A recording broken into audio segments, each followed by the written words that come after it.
குற்றாலத்துல குளிக்கணும்னா அதோட அருமையும் பெருமையும் என்னன்னா காய்ச்சி அடிக்கணும், சாரலும் அடிக்கணும். அதே மாதிரி அருவிகள்ல எல்லா கிளைகள்ல இருந்து தண்ணீரும் அதிக அளவு வந்துகிட்டு இருக்கணும். ஸோ அதிக அளவு வந்துகிட்டு இருந்தா அந்த நேரங்கள்ல குளிக்க விட மாட்டாங்க. சரி, அது ஒத்துக்கூடக்கூடியதுதான்.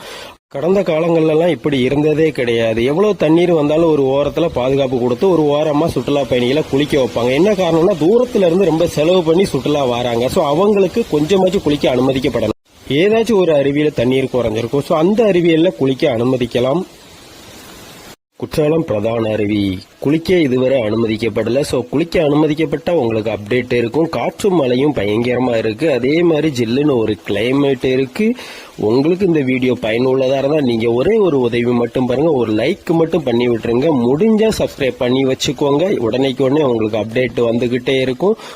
ஒவ்வொரு அறிவியலுக்கும் ஒவ்வொரு ஷார்ட்ஸ் வீடியோ இருக்கும் நம்ம சேனலுக்குள்ள. அதை பார்த்து நீங்க நிலவரத்தை தெரிஞ்சுக்கலாம். குற்றாலம் புலியருவி இதுவரை குளிக்க அனுமதிக்கல. ஸோ தண்ணீர் நார்மலா தான் வந்துகிட்டு இருக்கு. லேசான ஒரு தூரல், அப்பப்ப ஜில்லுன்னு ஒரு கிளைமேட், பயங்கரமான காற்று அடிச்சுக்கிட்டு இருக்கு. ஸோ உங்களுக்கு குளிக்க விட்டா அப்டேட் இருக்கும். நான் உங்கள் குற்றாலம் குட்டி. குற்றாலத்தோட அறிவியல் நிலவரம் உங்களுக்கு பயனுள்ளதா இருந்தா நீங்க ஒரே ஒரு உதவி மட்டும் பண்ணுங்க, ஒரு லைக் அண்ட் ஷேர் மட்டும், சப்ஸ்கிரைப் பண்ணிருங்க.